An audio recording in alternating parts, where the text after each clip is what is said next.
It's your girl Ash and I am back with another video, and today I'm going to be watching Napoleon's in Vietnam, Spain 1809 through 1811 by Epic History TV. Before I get into this video, I just want to say I know Napoleon's purpose. He centralized the government, he wanted equality over law, he wanted a better education system. I know his purpose, so sometimes I might blurt out some weird commentary. Don't pay me no mind. I just get in the heat of the moment.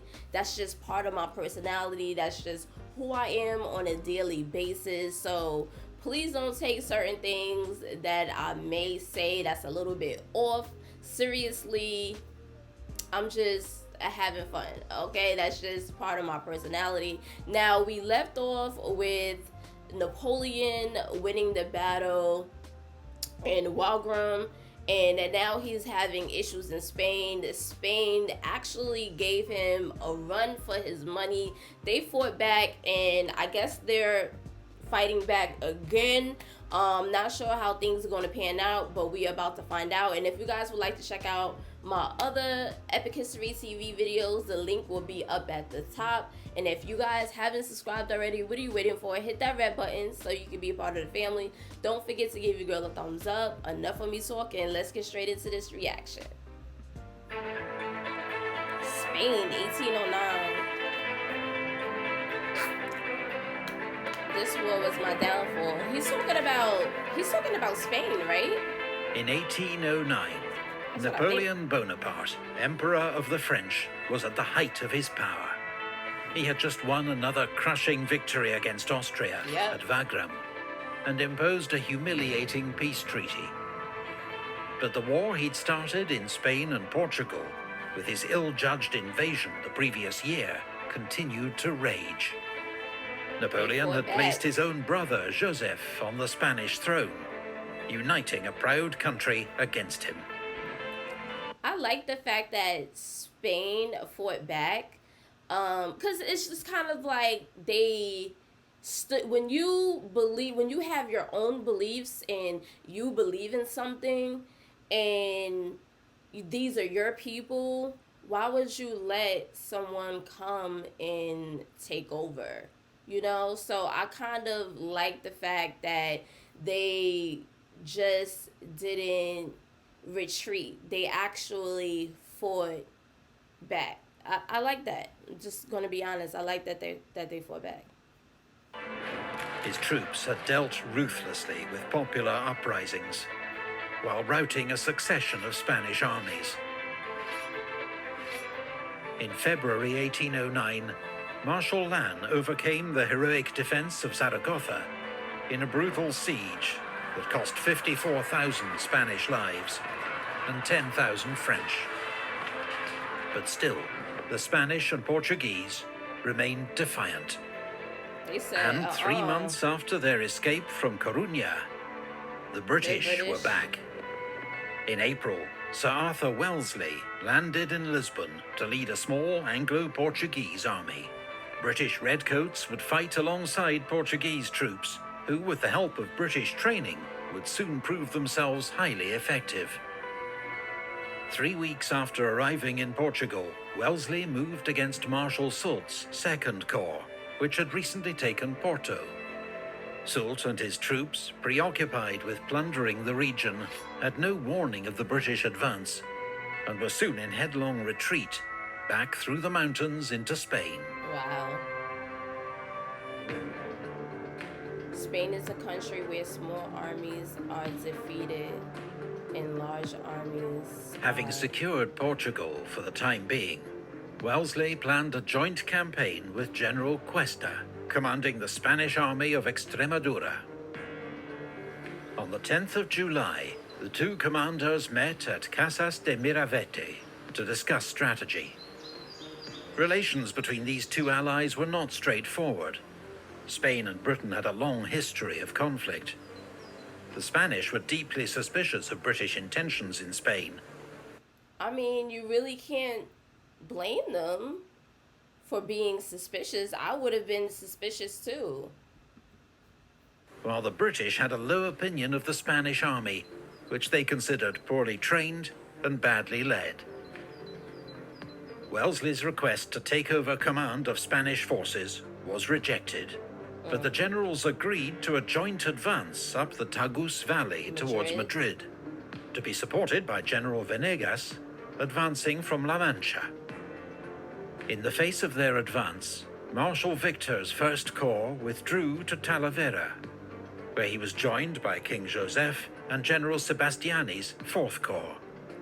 The French plan was for Joseph's army to defend Madrid, while Marshal Soult led 3 corps down from the north to get behind and trap the Anglo-Spanish forces. But Joseph, worried by Soult's slow progress and General Venegas's advance on Madrid, decided to attack at Talavera.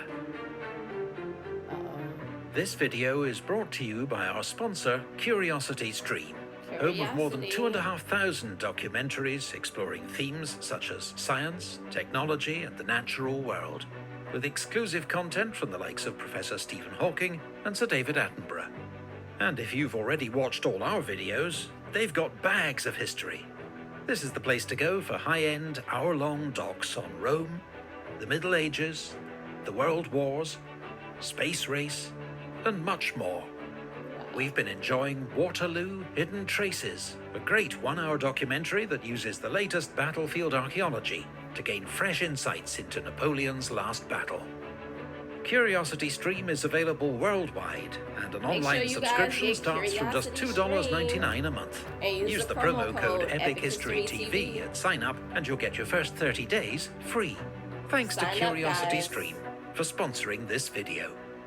30,000 British troops against 100,000 for the best troops in the world. My God. The Battle of Talavera saw British infantry bear the brunt of the French assault. They stood firm and repelled the enemy with disciplined musket fire and bayonet charges. Talavera was a small battle compared to the great clashes fought that year in Austria, but it proved that under Wellesley, Britain's small, well-drilled army was a force to be reckoned with. Wow. Even though in the short term, victory achieved little. Warned of Soult's approach from captured dispatches, the victorious Anglo-Spanish army retreated, while King Joseph and Fourth Corps marched against Venegas's army, which they smashed at the Battle of Almonacid. That autumn, the Supreme Junta in Sevilla, Free Spain's effective government, raised 2 new armies for another attempt to liberate Madrid, planning to converge on the capital from north and south. But Wellesley, ennobled as Viscount Wellington for his victory at Talavera, had been so disgusted by the lack of Spanish cooperation that summer that he refused to risk his army. Predictably, Spain's inexperienced armies met with disaster. At Ocaña, they suffered their biggest defeat of the war, when a smaller force under Marshal Soult routed the Spanish army, taking 14,000 prisoners and 50 cannon. Wow. A week later, the army of the left was heavily defeated at Alba de Tormes. There was more bad news when Girona fell to the French after an epic 7-month siege. The Supreme Junta's plans to retake Madrid were in tatters, and southern Spain was now wide open to French attack. 1810.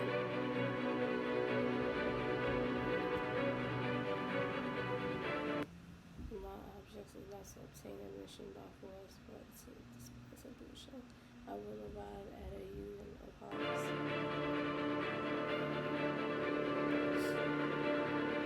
In January 1810, King Joseph marched south with an army of 60,000 men. Spanish resistance evaporated. Spain's Supreme Junta was overthrown in a coup as Córdoba and Sevilla fell without a fight. Joseph, who still hoped to win over the Spanish with his progressive reforms, was welcomed by many as a savior from anarchy. Only Cadiz held out, its defences reinforced by a British naval squadron, and was besieged by Victor's First Corps. Meanwhile, Napoleon sent Marshal Massena to Spain with 65,000 reinforcements. He was reckoned one of Napoleon's best marshals, and had just been made Prince of Essling for his heroics in the recent war against Austria. Massena was to lead a third French invasion of Portugal, take Lisbon, and chase the British back into the sea. He laid siege to Ciudad Rodrigo, a fortified city controlling one of the main routes into Portugal, which surrendered after 2 weeks' bombardment. Wow. So he's... Wellington, with only 33,000 men to face Massena's 50,000, retreated. Massena crossed the Portuguese frontier and besieged Almeida. So he's going to Lisbon? After just 13 hours of bombardment, a lucky French shot hit the Portuguese magazine. 70 tons of gunpowder went up in a devastating explosion that made all further resistance useless. Wow. How that happened? It was a serious blow to Wellington, who'd been relying on Almeida's strong defences to buy him time. At Busaco, he found a strong defensive position and made a stand. Massena's uphill frontal attack failed, at a cost of 4,000 casualties. But the next day, the French found a way to outflank Wellington's position, and his retreat continued. So he's going back. As Massena's army neared Lisbon, his scouts reported something completely unexpected. What? Stretching across the Lisbon Peninsula, protecting the city from attack, they found a new chain of fortifications in 2 major lines. Known as the Lines of Torres Vedras, the British and Portuguese had been constructing these defences for more than a year.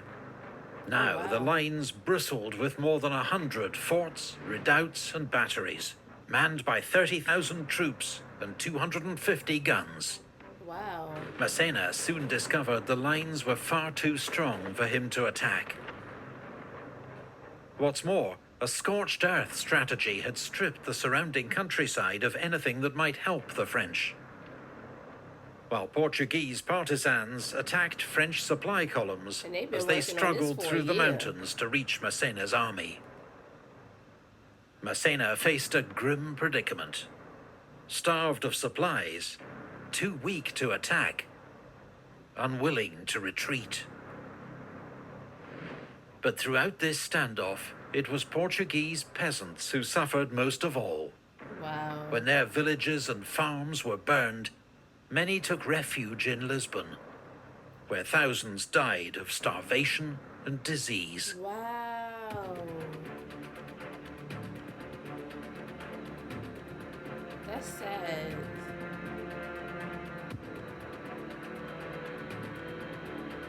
Back in France, Napoleon had been preoccupied with his divorce from the Empress Josephine, and then a new marriage to Archduchess Marie-Louise, So he don't even know what's going daughter on of the at this Emperor point. of Austria. She was now expecting their first child.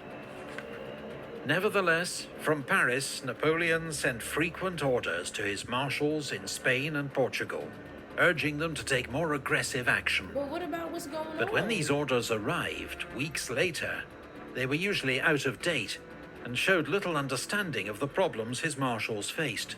That don't make no sense. You over here getting divorced, remarried, having kids, and your army, your soldiers, they are out here having a hard time. You don't even know what's going on.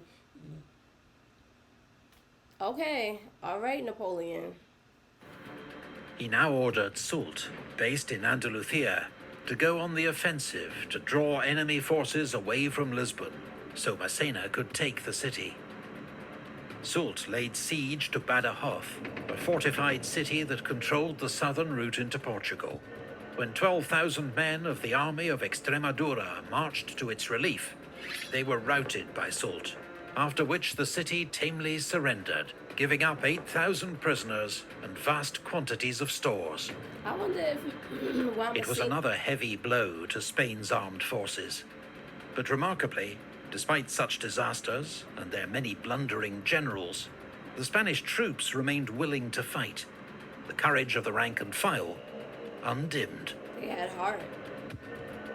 Victor's First Corps, besieging Cadiz, had now been so weakened to support other operations that the Anglo-Spanish garrison decided to attack. The Allies landed along the coast to strike at the French siege lines from the rear. But they were ambushed by the French at Barossa. Despite heavy losses, the Anglo-Portuguese rearguard fought off the enemy, but a furious falling out between British commander Sir Thomas Graham and his Spanish counterpart General La Peña threw away any advantage. Soult, alarmed at these developments, marched back to Andalusia. Meanwhile, Massena, out of food and with no prospect of reinforcement, had no option but to retreat. I was about to say. Wellington's army pursued, discovering evidence of several appalling atrocities committed by the French against Portuguese villagers.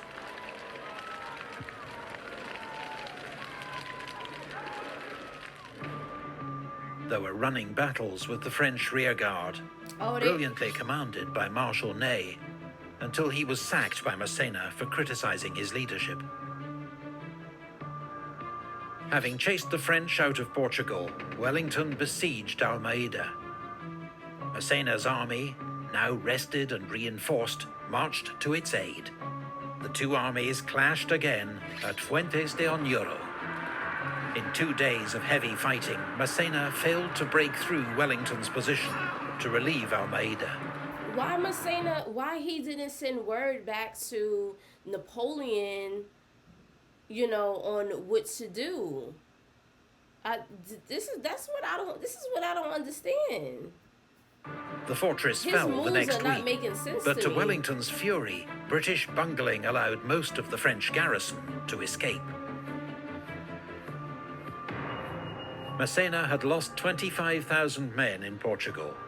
Now he'd lost Almeida too, and a string of bad decisions, not least to bring his mistress with him on campaign, had cost him the respect of his officers. Wow. The Marshal, whom Napoleon had once nicknamed the Dear Child of Victory, was recalled to France in disgrace, never to hold senior command again. Turned out to be the weakest link. Napoleon sent Marshal Marmont to replace him.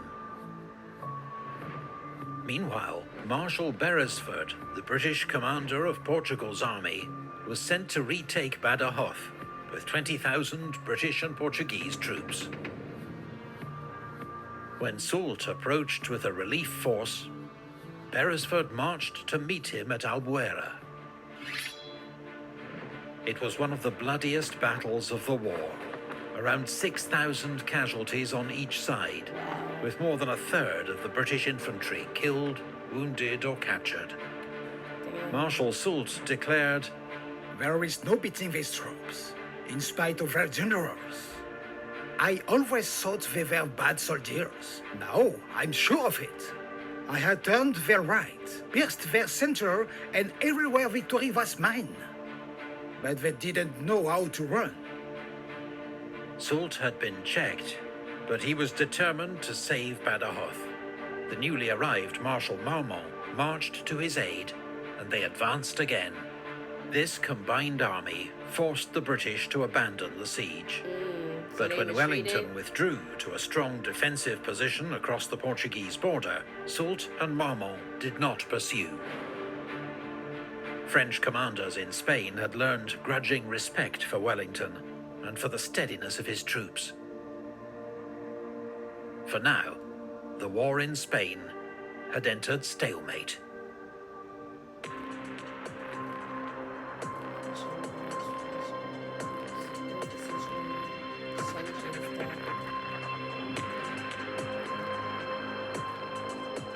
While British, French and Spanish armies crisscrossed Spain and Portugal, another war was fought every day in the mountains, hills and woods. Wow. From 1808, Spanish and Portuguese civilians, militias and ex-soldiers began taking up arms against the hated French invader. they waged a war of ambushes and hit-and-run raids, known in Spanish as La Guerrilla, La the Little Guerrilla. War. Its fighters became known in English as guerrillas. Gorillas. Britain's Royal Navy supplied vital weapons, stores and money, often landing them behind enemy lines. Much of Spain's rugged countryside fell under the control of the guerrillas.